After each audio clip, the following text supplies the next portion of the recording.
priori, le feu, il est quand même vachement... Après, faut bien trouver un moyen, hein. Franchement, Nami, pourquoi pas, hein. Des enfants, on dit que le Kirin, le Zoan mythique qu'il semble posséder, a une voix mélodieuse. Il se pourrait alors que certains de ses mots ou une chanson de Gilligam pourraient endormir les enfants. Ah, Jinbei, mais ouais, cet enfoiré de Jinbei. Eh, mais ouais, comme quoi on peut lui trouver une utilité, hein. Oui, oui. Jinbei, paladin des mers. Ah, ouais. Nami, Jinbei, ça fait le taf, hein. Enfants, chose qu'il a Et fait. puis sur Egghead, il a servi à rien, Jinbei, mais vraiment strictement rien. Il a rien fait du tout. Mais vraiment, c'est nada, que dalle. Donc ouais. Face au petit géant. Un scénario qui résonne pas mal avec une autre œuvre Jinbei qui est le pompier, ouais, franchement, ouais. japonaise, Sailor Moon, notamment le film 3, dont le synopsis explique qu'une reine et ses sbires endorment à jamais les enfants dont les rêves alimentent le gouffre des cauchemars. Gunko, elle, les a guidés avec ses flèches en direction de la mer, sûrement là où se trouve un bateau qui les attend tous pour les mener sur Marie-Joise, puisque ces enfants ne peuvent traverser Abyss, Seuls les porteurs. le pentagramme qui téléporte Ya, man, général. le chevalier divin. Seuls les porteurs de la marque sont autorisés à traverser les abysses. Tandis que Somers, de son côté, serait à l'origine des dessins ayant pris vie. C'est très Je difficile suis à l'origine de ces dessins. de savoir quel pouvoir il peut posséder. Le prof d'allemand, minimum, il parle comme ça. S'il parle pas comme ça, je le dégage du live, je n'ai rien à foutre. Mais il est important de noter que bien Prof, pas prof, je n'ai rien à foutre. Soit tu parles comme ça, soit tu dégages. Je vais lui foutre la pression. illustre les peurs des enfants, Tiens, moi, écoute, enfoiré, hein. Moi, je suis pas un de tes élèves, hein. T'as compris? ce sont surtout Moi, tu fais ce que je te dis. matérialisés à partir des dessins qu'ils ont Aujourd'hui, je suis ton directeur en fleur. Non, je rigole. Ah, tous les coups en train de m'écouter. Je plaisante, monsieur, bien évidemment. Je plaisante. fait par le passé, dans la journée même. Ce n'est pas des peurs prises de leur esprit, mais des peurs liées à ce qu'ils ont inscrit sur un papier au préalable. Ce pouvoir semble alors très proche du pouvoir de Kenjuro, celui de donner vie à des dessins. D'ailleurs, il n'est pas impossible qu'il s'agisse bien du Fude no Mi, étant donné que Kenjuro est mort, son fruit du démon aurait pu réapparaître et être mangé par un membre des Chevaliers Divins. Mais si Oda ne veut pas être dans la répétite, alors il pourrait s'agir d'un autre pouvoir davantage lié à la peur et Il a un flow, c'est quelque chose, hein. Un Allemand méchant. au rêve. Dans la mythologie grecque, la même mythologie d'où est inspiré le Cerbère de Shamrock, existe un dieu nommé Phobétor, et il était chargé d'apporter Phobétor et qui est le porteur de cauchemars. de terribles cauchemars, d'où le surnom de porteur de cauchemars, surgissant Je suis quasiment sûr que Somers, ja, mein General, a le pouvoir de joueur de flûte. Comment ça? Il a le pouvoir du joueur de flûte de Hamelin. C'est dans quelle mythologie, frérot? chaque nuit sous une forme de démon ailé. Il avait la Le capacité joueur de flûte de Hamelin. Je sais pas si ça me dit quelque chose ou pas. C'est quoi? Ça vient de quelle mythologie? de prendre l'apparence de bête, de Je monstre suis un joueur de flûte. et de démon dans Vas-y, j'arrête. les rêves, ce qui serait donc une partie du pouvoir de Somers, transformant les pires C'est un conte pour enfants. Ah, ok, bah c'est pour ça que j'ai pas la rêve du coup. Ok, un conte pour enfants. Ok. cauchemars et les plus grandes peurs des enfants en démons personnifiés. Ce qu'on peut en tout cas imaginer, c'est que les créations de Somers sont invincibles, ils pourront combattre ces dessins autant qu'ils veulent, ils se reformeront à l'infini. Le seul moyen de stopper ça serait de vaincre l'origine Serait de vaincre, ouais. même de ce pouvoir, à savoir de Somers. La libération d'Elbaf se ferait grâce à la défaite de ce dernier et au réveil des enfants. Bon, ok, maintenant qu'on en sait un Peut-être que prochain chapitre, on le verra jouer de la flûte, hein. Peut-être qu'il matérialise une flûte, il fait de la flûte et ça fait des cauchemars aux enfants. Ouais, pourquoi pas. petit peu plus sur les chevaliers divins et qu'on a analysé le principal de leur pouvoir, il est temps de se focus sur la partie finale de ce chapitre avec l'apparition des monstres et leur signification. Là, il y a vraiment beaucoup de choses à dire, beaucoup de choses à vous expliquer, car tout peut paraître un petit peu flou et brouillon, mais ne vous inquiétez pas, Gogo est là pour ça. Ok, donc voici les monstres. La qualité est pas folle, mais on peut en distinguer 11, voire même 12, s'il s'agit bien d'un monstre entre le loup et Nika. Une partie de ces monstres sont nommés par les enfants et sont directement inspirés de notre monde à nous. À part Nika, eh bien, tous existent. Fenrir est évidemment le loup enchaîné par les dieux qui plonge Oda, ça se voit, il en avait marre. Il en a marre que les gens ils disent n'importe quoi en sortant tous les loups qui existent dans toutes les mythologies. Il a dit bon, cette fois je vous le montre. Je vous dis c'est qui. le monde dans le chaos et tuera Odin sur la page finale, eh bien il se trouve juste ici. Ensuite les fantômes, bon bah il y a deux possibilités car je vois deux Voilà, Fenrir, hein. Le fruit de Fenrir, il est là. fantômes ayant pris vie, je dirais que les deux ont J'ai vraiment hâte de voir le fruit de Loki, je vous jure. J'ai tellement hâte. Si c'est pas Fenrir. Oh, comment je vais rire. Mais comment je vais rire. Je n'attends que ce moment-là. parti, surtout que les Ces temps-ci, je ne vis que pour le reveal du fruit de Loki. J'ai envie de rire un bon coup. les effets d'âme sont présents près de l'enfant disant les craindre et près de la créature proche de Nika. Alors les drogues ou les drogues, je sais pas comment on peut vraiment les qualifier. Si c'est Fenrir, bah... Comment pendant les lives, je mettrai des images de Fenrir pendant très longtemps. On peut les appeler, ce sont les Parce qu'il faut bien une contrepartie. Je peux pas juste me permettre de rire une fois que c'est pas lui. Si c'est lui, hein, je devrais lui rendre hommage. Beaucoup d'images de Fenrir vivants, vampires. pendant certains lives. Des mythes nordiques, ce sont des guerriers morts qui reviennent à la vie et qui protègent des trésors royaux. On dit qu'ils ont des capacités magiques comme changer de forme, contrôler le temps et voir le futur, mais je doute que ces capacités prennent vie à travers ce dessin. En tout cas, je comprends bien pourquoi des enfants peuvent avoir peur de lui, il est terrifiant. Un autre gamin dit avoir peur des tempêtes, moi aussi là je te comprends. Si c'est Fenrir, Neil fera un cosplay de Fenrir. Bref, ça fait trop peur les orages quand ça tombe. Gros bâtard, il envoie Neil au charbon. Ça fait un bruit de dingue et tout, ça peut donner... Il y aura Neil en cosplay Fenrir, si c'est lui. Et ça peut foutre le feu, ça coupe l'électricité, c'est n'importe quoi. Bref, cette tempête-là apparaît sous la forme de nuages, avec des éclairs au-dessus de Fenrir. Et en vrai, avec la grande faiblesse d'Elbaf qui est le feu provoqué par la foudre... Je l'envoie... Je l'envoie salement au charbon, le frérot. Comprend vraiment davantage pourquoi ça lui Il a fait rien tant peur. demandé. Vient ensuite Nidhogg. Let's go, enfin ça parle de lui. Alors depuis l'apparition de Loki, je vous disais qu'il posséderait Nidhogg. ce fruit du démon. Nidhogg est le serpent dragon qui est coincé dans les racines de l'Yggdrasil serpent et dragon. qui ronge ces mêmes racines pour se libérer. Moi je disais donc que c'était un parfait parallèle avec Loki, emprisonné à la base de l'arbre d'Adam, qu'il essaye d'ailleurs aujourd'hui de détruire en le frappant de sa foudre. Ce fruit du démon légendaire de la famille royale d'Elbaf ferait de Loki un dragon, certes, mais aussi la représentation du Tancrin serpent rouge sang que Dory et Broggy ont cité. Hormis le serpent rouge sang, personne ne peut résister à nos armes. Ouais, Loki est incontrôlable, il est invincible aux yeux des géants, il va provoquer la fin du monde. De l'autre côté, il existe une créature que les géants ne peuvent vaincre. Pour finir, il existe un fruit du démon légendaire dans la famille d'Elbaf que Loki s'est emparé. Bah ouais, je sais pas, moi, l'un dans l'autre, ça a du sens. Ça a du sens de dingue même. Loki serait le serpent rouge sang en ayant consommé le Zwan légendaire du dragon Nidhogg. Je sais pas ce que vous en pensez, mais je préfère Nidhogg que Fenrir. Et de voir ce monstre L'agenda anti-Fenrir de malade. apparaître aujourd'hui aux côtés de Loki me conforte dans l'idée que la théorie n'est pas impossible. Ce Nidhogg dont ont peur les enfants est aussi le serpent rouge sang. Je reviendrai sur ce monstre plus tard, il faudra prendre un chouïa plus de temps pour l'analyser parce que cette créature-là était littéralement présente dans la fresque d'Elbaf. On continue la liste des méchants monstres faisant peur aux enfants avec le Jormungand qui est le serpent apparu au tout début du chapitre. Ce serpent est celui dans la mythologie nordique qui enroule le monde de son corps tout entier et qui tuera Thor durant le Ragnarok. Autant vous dire qu'il n'a jamais eu une symbolique très positive, justifiant donc la crainte que les enfants ont de lui. Il est mort contre Jormungand.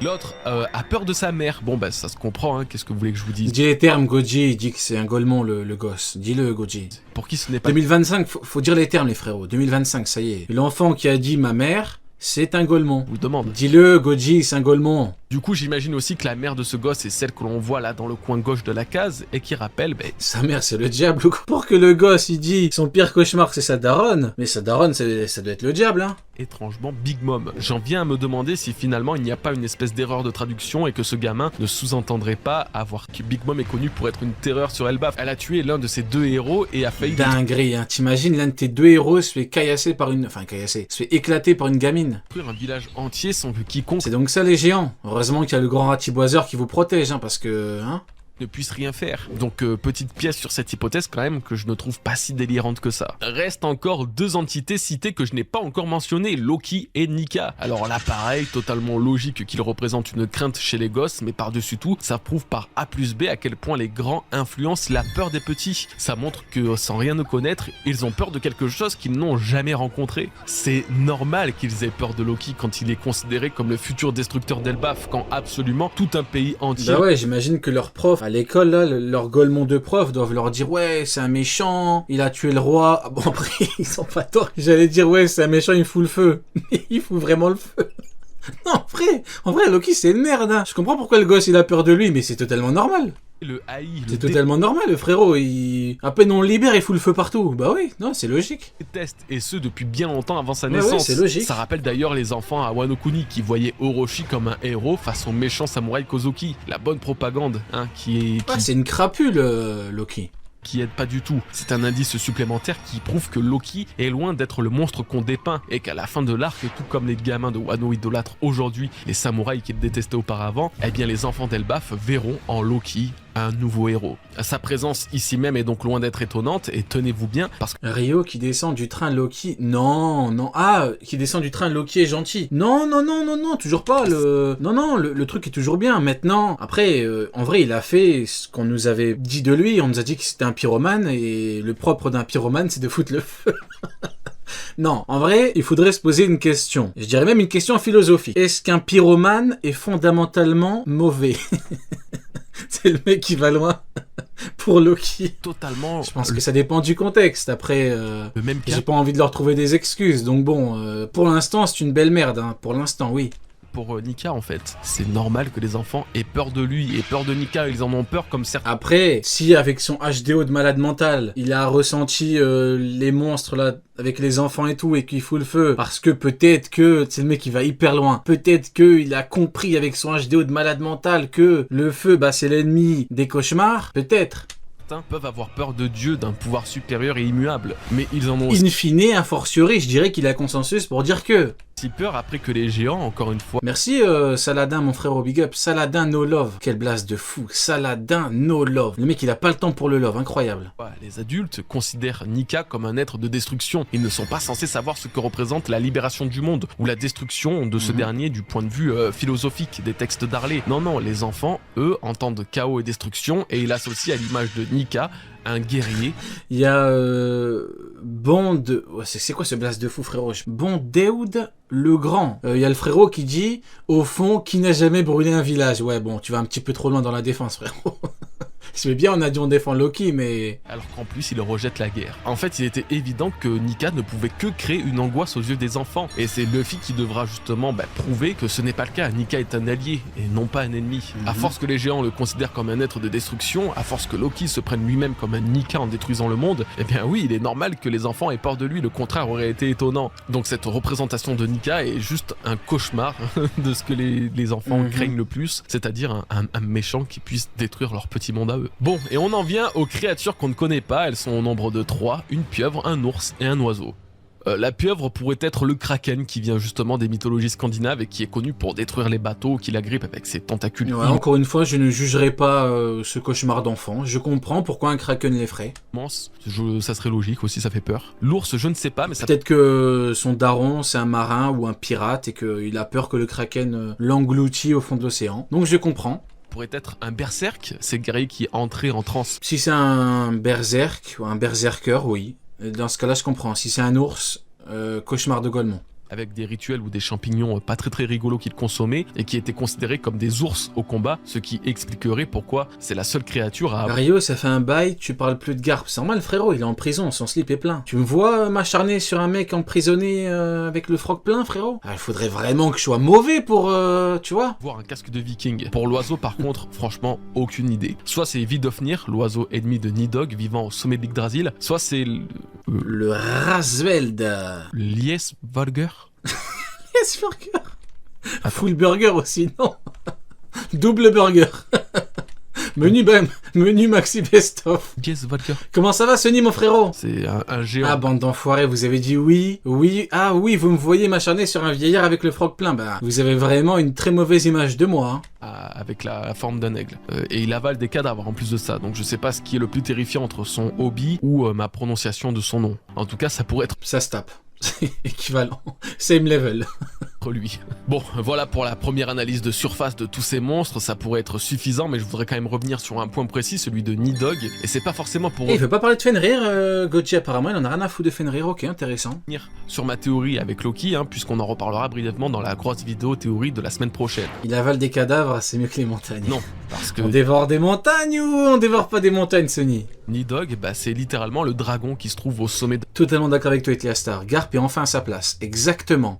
Ta phrase, on devrait l'accrocher quelque part, frérot. De l'arbre dans la fresque. Au-dessus du Panthéon. Baf, comme l'attestent les cornes qui sont exactement dans la même direction que ce dernier. Et surtout, si l'arbre de la fresque est bien celui d'Elbaf, l'arbre d'Adam du coup, alors qu'il s'y trouve dessus, a aussi un minimum de sens, puisque de base, Nidhogg est celui qui ronge l'Yggdrasil. En fait, Nidhogg est en partie celui qui provoque la destruction de l'Yggdrasil. Or, ici, nous le voyons combattre une créature semblant être un serpent, peut-être le serpent rouge sang. Donc, la fresque d'Elbaf dépeindrait Nidhogg... Oda, il nous fait une de ces salades là sur Elbaf. C'est incroyable. Il nous met toutes les créatures mythologiques les plus importantes de la mythologie nordique. Protégeant Il les a tous foutus. Là, il a dit, allez, j'ai pas envie de perdre de temps, je vais faire une salade niçoise. Je n'ai rien à foutre. Du serpent rouge sang. Ça changerait énormément de choses, surtout dans ma théorie. Loki ne serait peut-être pas le serpent rouge sang, mais un ennemi du serpent rouge sang. Il aurait bel et bien le Zoan mythique de Nidhogg, la seule créature capable de vaincre ce serpent que craignent autant les géants. Ce qui serait marrant, c'est que derrière la crainte que les géants ont de Loki, il serait en fait leur héros, le seul être capable de vaincre le danger que représente, eh bien, ce serpent rouge sang. En tout cas, cette page finale donne aussi la sensation que, tout comme la fresque, il s'agit d'un aperçu de la guerre finale de One Piece, une guerre avec des créatures, des monstres, des dieux et des mythes nordiques prenant vie, car existant déjà à travers des fruits du démon partout dans le monde. Maintenant, s'il s'agit là des peurs et cauchemars des enfants, les grands en ont aussi, comme Gunko expliquant que... Effrayée. Elle est effrayée à l'idée de rencontrer Nika. C'est une dinguerie. Regardez-moi ça. Elle veut rester impassible, mais tu sens que ça va pas là. Tu sens que c'est chaud. Alors, dans le courrier de Goji qui va bientôt avoir lieu, vous avez été nombreux à me demander pourquoi Gunko craindrait Nika. Et je sais pas si c'est moi qui me trompe en trouvant ça logique, mais jusqu'à présent, Gunko fait partie du gouvernement mondial, plus précisément des Chevaliers Divins, un ordre strict, très sélect et réservé à la protection des dieux du monde. En plus d'avoir l'air assez jeune, elle semble surtout absolument formatée à penser que le bien qu'elle défend, eh bien c'est celui des Tenryubito. Comment un personnage comme elle, qui est probablement sorti de l'enfance il y a moins de 5 ans, ne pourrait pas craindre Nika, l'ennemi ultime du gouvernement? Bien évidemment que le gouvernement craint Nika. Ils le craignent à la hauteur qu'ils craignent les dix, qui sont, d'après les anciennes marie-joises, des démons. Et rendez-vous compte, le GM a peur de Nika, et pourtant ils ont mis sur une balance l'éveil de Nika et énerver Kaido. Ils ont dit, est-ce que ça vaut le coup d'énerver Kaido, alors que, en contrepartie, t'annules entre guillemets, t'arrêtes l'éveil de Nika. C'est pour dire à quel point Kaido les effraie également. Cherchant à manger... Les gens qui pensent que Kaido c'est un petit dragon céleste. Si Gunko a été conditionné à ça, le problème des gens, c'est que les persos, une fois qu'ils perdent, après c'est des merdes. Servir le gouvernement et plus particulièrement les dragons célestes, elle a aussi été conditionnée à craindre cet être mythique qui, d'après la légende ou la prophétie, viendra un jour détruire le monde. Le Nika qu'elle craint, elle, n'est pas un Nika noir avec des dents pointues et tout comme le représentent les enfants. Non, elle craint exactement le même Nika qui apparaît chez Luffy. Donc oui, ça me paraît normal et logique, bien que ça cache potentiellement autre chose, évidemment. En fait, je crois juste qu'on se rend pas bien compte, parce qu'on sait que c'est Luffy et qu'il va sauver le monde. Mais si dès le début de One Piece, nous avions appris l'existence d'un dieu qui détruira le monde, et que ce dieu soit Nika, je pense pas qu'on serait aussi serein qu'aujourd'hui. On le verrait pas du tout du même œil. Parce que le pire... Bon, on le verrait un petit peu comme Im, j'ai envie de te dire. Im, comme on nous la présente et tout, bah on verrait Joy Boy, on verrait Nika de cette façon-là. Tout ça, c'est que quand bien même Luffy et donc Nika détruira le gouvernement et remodèlera le monde, eh bien d'un côté, il les libérera un petit peu aussi. Même les méchants finiront par être sauvés, graciés, pardonnés ou qu'importe, pour que tous vivent une vie plus ou moins normale. Alors ça sera pas le cas de tous, bien sûr, mais pour le cas précis de Gon... Ouais, mais il faut quand même les faire payer. Faut les faire payer, ces merdes. Je la vois bien Faut faire comme avec Garp, il faut tous les foutre en prison. Satisfaire dans le meilleur des cas, bien sûr. Si ça ne tenait qu'à moi, je leur réserverais un autre sort. En particulier, certaines têtes, comme Kizaru. Mais bon, ça n'engage que moi. Sort que lui réserve Nika, une vie... Parce que moi, je ne leur pardonnerai jamais le sort qu'ils ont réservé à Ginny. Pour Ginny, les frérots. En combat où on n'attend pas... Jamais. Je ne leur pardonnerai jamais. Qu'elle se sacrifie. En tout cas, un véritable cataclysme se prépare sur Elbaf entre les incendies et le chaos provoqué par les Chevaliers Divins. Il faut peut-être croire que Loki est vraiment leur seul espoir. Ok, on se retrouve. Bon, bah écoutez les frérots, c'est parti pour la Cross Guild, big up à Goji. Mais maintenant, c'est parti pour la Cross Guild. Alors attendez, on va rejoindre l'équipe.